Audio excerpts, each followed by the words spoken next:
9장 22절에서부터 29절입니다. 22절에서부터 29절까지입니다. 아비멜렉이 이스라엘을 다스린 지 3년에 하나님이 아비멜렉과 세겜 사람들 사이에 악한 영을 보내심에 세겜 사람들이 아비멜렉을 배반하였으니 이는 여룻바알의 아들 70명에게 저지른 포악한 일을 갚되 그들을 죽여 피 흘린 죄를 그들의 형제 아비멜렉과 아비멜렉의 손을 도와 그의 형제들을 죽이게 한 세겜 사람들에게 돌아가게 하심이라.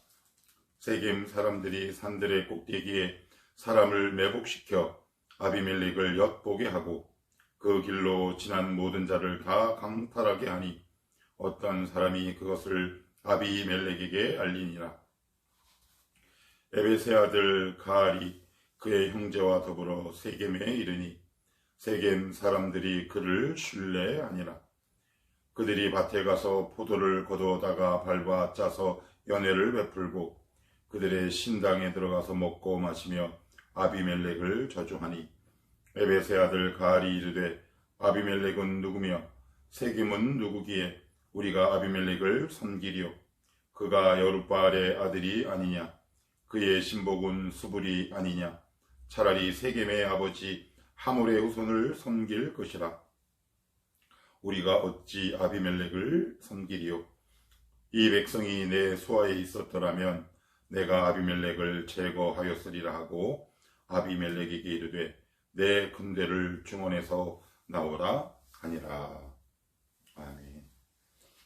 22절에서부터 29절 전체적인 내용은 이제 아비멜렉과 세겜 사람들 사이의 분열과 균열 상황에 대해서 알려주고 있습니다. 그들은 같은 고향 사람들이죠. 아비멜렉이 세겜 사람들을 선동했다고 그랬어요. 자기 외가가 있는 쪽. 그런데 이제 그들 세겜과 아비멜렉 사이에 이제 균열이 이제 일어나기 시작합니다. 오늘 말씀을 보면 시편 1편의 말씀이 생각이 나더라고요. 복 있는 사람은 악인의 길을 따르지 아니하며 죄인들의 길에 서지 아니하며 오만한 자들의 자리에 앉지 아니하고 오직 여호와의 율법을 즐거워하여 그의 율법을 주야로 묵상하는도다. 그리고 1편 6절에 보시면 무릇 의인들의 길은 여호와께서 인정하시나 악인들의 길은 망하리로다. 서로 배반하고 물리고 죽이고 이런 모든 일의 시작을 성경은 어떻게 진단하고 있느냐. 23절에 이렇게 이야기하고 있습니다. 세겜 사람들과 아비멜렉 사이의 균열, 결국 이 일로 인해 서로 죽고 죽이는 이런 악순환의 결과와 결말이 왜 시작되었는지 성경은 23절에서 이야기하고 있는데, 하나님이 아비멜렉과 세겜 사람들 사이에 악한 영을 보내심에 세겜 사람들이 아비멜렉을 배반하였으니, 그래요. 여기 보시면 좀 의외의 표현이 나옵니다. 무슨 표현이냐? 하나님이 악한 영을 보냈다. 그래요. 하나님이 악한 영을 보냈다. 우리가 앞에서 찬송했던 찬송가 425장처럼 주님의 뜻을 이뤄가는데 하나님이 악한 영을 사용을 하시겠느냐 하는 거죠. 죄는 없으시고 거룩하고 성결하신 우리 하나님이 악한 영에게 사주를 하겠느냐. 그래서 여기서는 그 말이기보다는 그것보다 훨씬 더 중요한 의미가 있고 그것이 신학적으로 맞다. 이제 많은 사람들이 이야기를 하고 있는데, 그것은 세겜 사람들과 아비멜렉에게서 하나님이 은혜를 거두어 가신 거예요. 쉽게 얘기하면 그냥 은혜의 방편을 거두시고 패스하신 거죠. 그들을 꽉 붙들고 있던 하나님의 은총을 거두어 가신 거예요. 그러니까 개입하지 않으시고 간섭하지 않으신 거죠.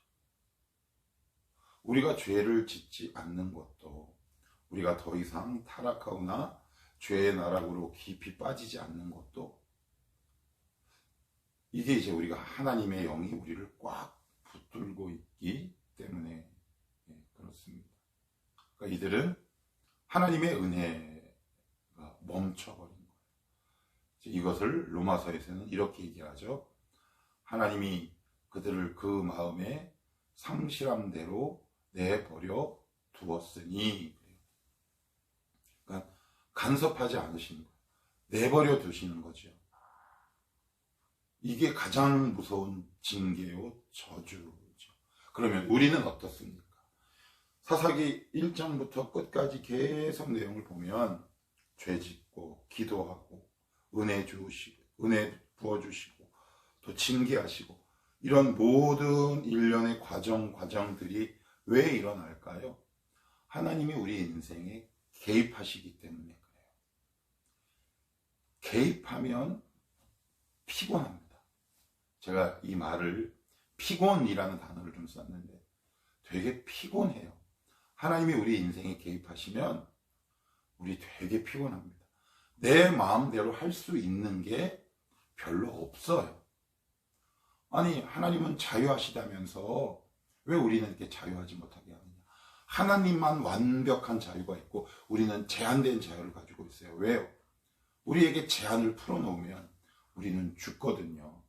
아무튼 이들과 우리의 가장 극단적인 차이점이 뭐냐?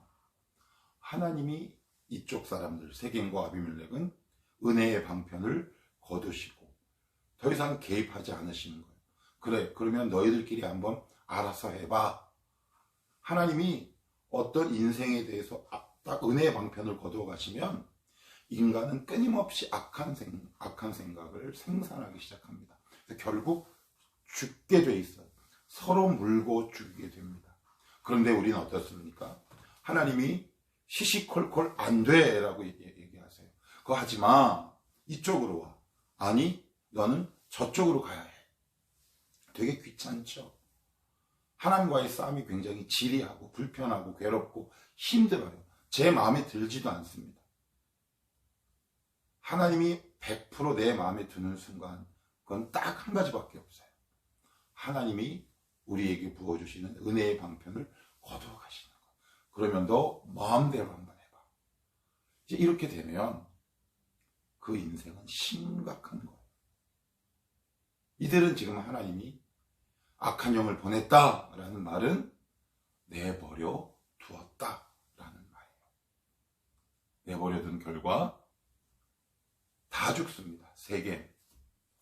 그리고 여기 나오는 가알, 그리고 우리가 잘 알고 있는 아비멜렉이 나중에는 다 죽어요. 하나님이 내버려 둔 결과는 죽음입니다. 내가 지금 하나님 앞에 뭔가 서운해요. 내 마음과 맞지 않아요. 때로는 불편해요.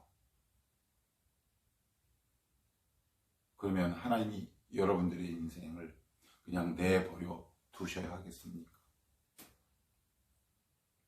하나님이 우리 인생 가운데 깊이 개입하세요. 귀찮게 하세요. 때로는 불편하게 하실 수도 있어요. 그게 은혜다. 성경은 이렇게 이야기합니다. 하나님 내버려 두면 우리 마음대로 하게 됩니다. 우리가 은혜 받았다라는 얘기는 다른 말로 무슨 뜻일까요? 하나님 뜻대로 살아가는 힘이 생겼다라는 뜻 아니에요? 그죠? 하나님의 마음에 맞게 살아갈 수 있는 힘이 생겼다라는 뜻이잖아요. 그래서 지금 하나님께 섭섭하고 때로는 귀찮고 불편하고 괴로울 수도 있어요. 그게 하나님이 우리 인생에 개입하신 결과물이다. 그 과정을 겪고 있죠. 조금 더 나아가면 아름답고 선한 결과가 반드시 우리에게 돌아온다. 제가 이제 뒷부분에 가서 이제 말씀을 드릴게요. 아무튼 악한 영을 보냈다라는 의미는 개입하기를 그만두셨다. 내버려 두셨다. 그랬더니 어떤 일이 발생하느냐, 그걸 살펴보기 앞서서 24절도 한번 읽어볼게요. 이는 여룻바알의 아들 70명에게 저지른 포악한 일을 갚되 그들을 죽여 피 흘린 죄를 그들의 형제 아비멜렉의 손을 도와 그의 형제들을 죽이게 한 세겜 사람들에게로 돌아가게 하심이라. 여기 보시면 24절에 돌아가다라는 표현이 나오고요. 24절 중간에 포악한 일을 갚되라는 말, 갚는다라는 말은 무슨 말이냐면 자기에게서 시작해서 자기에게로 돌아온다라는 뜻이에요. 그들의 악이 갔다가 돌아옵니다. 악의 속성이 뭐냐면 내가 어떤 사람에게 죄를 졌어요. 악을 행했어요. 그럼 그것으로 끝나지 않아요. 악의 속성은 하나님의 창조 질서와 규범상 반드시 자기에게 돌아옵니다. 그래서 막 죄 짓고 좋아하는 사람들이 가장 불쌍하고 안타까운 영혼이에요. 내가 저지른 악도, 내가 행한 선도 반드시 돌아오는 것이 하나님이 이 땅을 지으신 창조선입니다. 그러면 우리는 이렇게 부르실 수 있어요. 그러면 왜 악한 사람들이 왜 이렇게 이 땅에 잘 먹고 잘 삽니까? 결론적으로 말씀드리면 그들은 하나님이 은혜의 방편을 거둬가시고 결국 마음의 뉘우침이나 회개가 없죠. 예수를 믿는 기회를 그들은 박탈당하게 돼요. 자기가 거부하게 되기도 하고 결국 그들의 나락은 지옥이라는 말이에요. 아직 결과가 돌아오지 않은 거예요. 이게 되게 무섭죠. 근데 오늘 성경은 뭐라고 얘기하냐? 우리가 저지른 죄도, 우리가 행한 선하고 거룩한 일도 반드시 나에게 돌아온다. 그래서 오늘 이 단어가 있어요. 24절 중간에 포악한 일을 갚는다 라는 뜻은 자기에게 출발해서 다시 자신에게 돌아오다 라는 뜻을 가지고 있어요. 그러니까 죄 짓고 잘 먹고 잘 사는 것이 이게 결코 우리가 부러워할 일이 아니다. 내가 저지른 악도, 내가 행한 거룩하고 선한 일도 반드시 나에게 돌아온다. 성경은 우리에게 이렇게 이야기합니다. 어떤 일들이 이제 발생하느냐?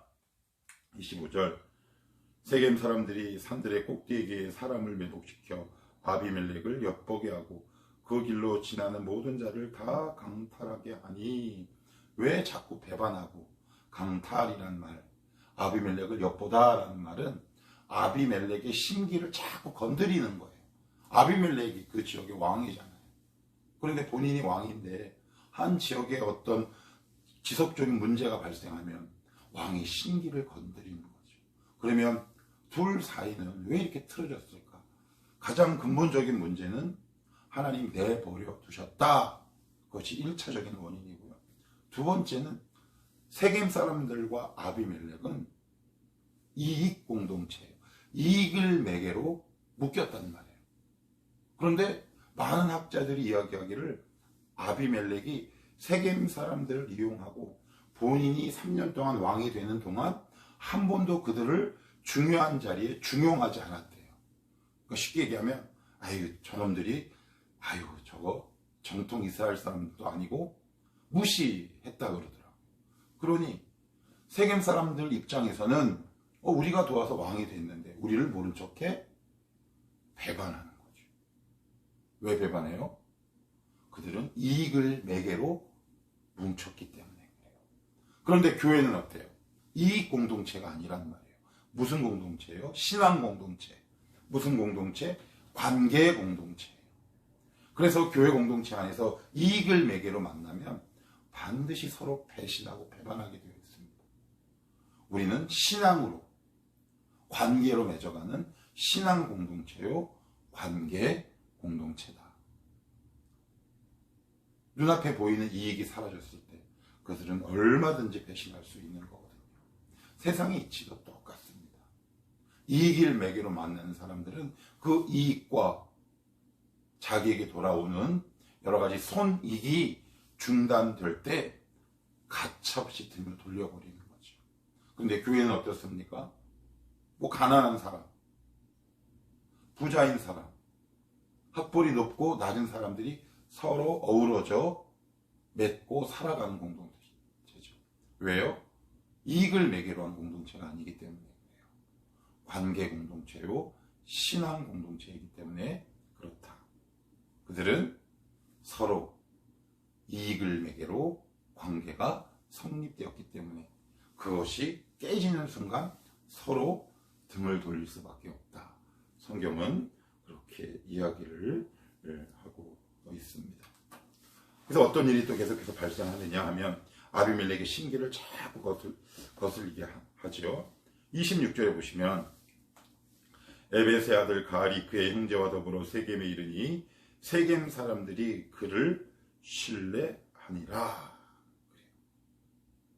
갑자기 에벳의 아들 가알이라는 사람이, 정확한 정체는 몰라요. 그런데 그냥 성경은 에벳의 아들 가알이 일어났대요. 아비멜렉이 일어난 것처럼 갑자기 일어나더니 세겜 사람들과 유대 관계를 형성하고 그들이 연합해서 아비멜렉을 대적하는 일이 발생해요. 근데 그것으로 끝나는 것이 아니라 이 가알이라는 사람이 아비멜렉을 저주합니다. 그리고 나서는 똑같이 세겜 사람들을 선동시켜서 아비멜렉을 대적하게 해요. 좀 이상하죠? 아비멜렉이 했던 행동을 똑같이 가알이 하고 있어요. 이게 되게 무서운 겁니다. 아비멜렉도 세겜 사람들을 선동시키고 어떻게 보면 이스라엘을 저주 아닌 저주의 길로 몰고 간 사람이거든요. 자기가 했던 행동대로 똑같이 자기에게 돌아오게 되는 거죠. 하나님이 은혜의 손길을 탁 두게 되면 어떤 일이 자꾸 발생하느냐. 누군가를 저주해요. 근데 하나님의 은혜가 머무는 것은 누군가를 축복하죠. 하나님의 은혜를 흘러가게 해요. 내가 지금 내 안에서 저주까지는 아니지만 악하고 독한 말, 악하고 독한 뭔가가 내 마음속에서 자꾸 흘러내린다면 그게 이제 우리 마음에서 주는 하나의 신앙적 경고입니다. 우리는 원래 그리스도의 보혈로 인해 거듭나고 새롭게 된 사람들이잖아요. 그런데 내 마음에서 뭔가 이렇게 쓴 물, 진액 같은 것들이 자꾸 나와.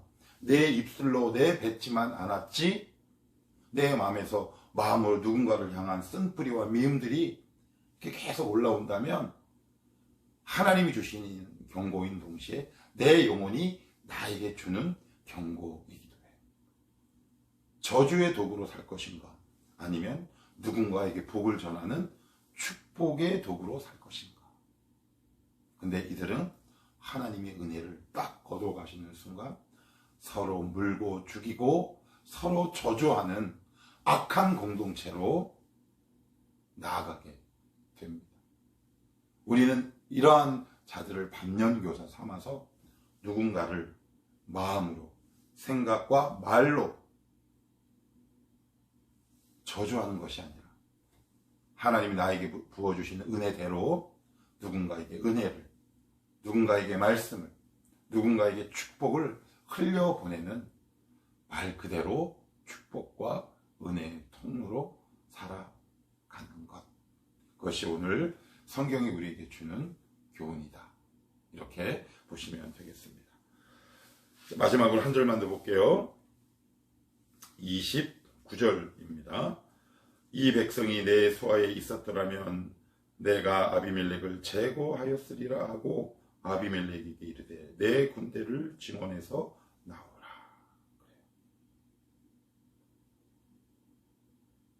이제 아비멜렉의 결정적인 자존심을 건드리는 거죠.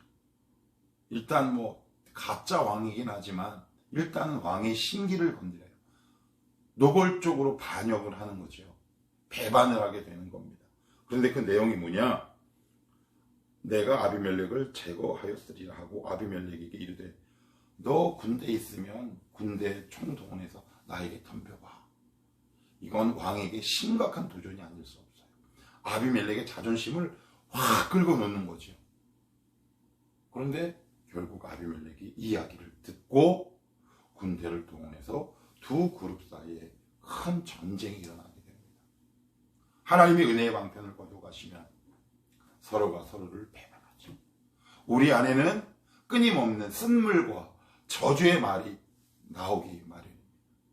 그것을 끊어버리고 하나님, 중단되었던 하나님의 은혜의 물, 은혜의 불, 성령의 불이 다시 내 안에 흐르게 하옵소서. 이렇게 기도하는 것이 바로 우리의 사명이 아닐까 생각합니다. 혹시 최근에 은혜가 단절되었다 이렇게 생각이 들거나 내 마음이 정말 나도 모르게 너무 힘들고 괴롭다, 우리 하나님 앞에 한번 부르짖으며 기도할 수 있으면 좋겠습니다.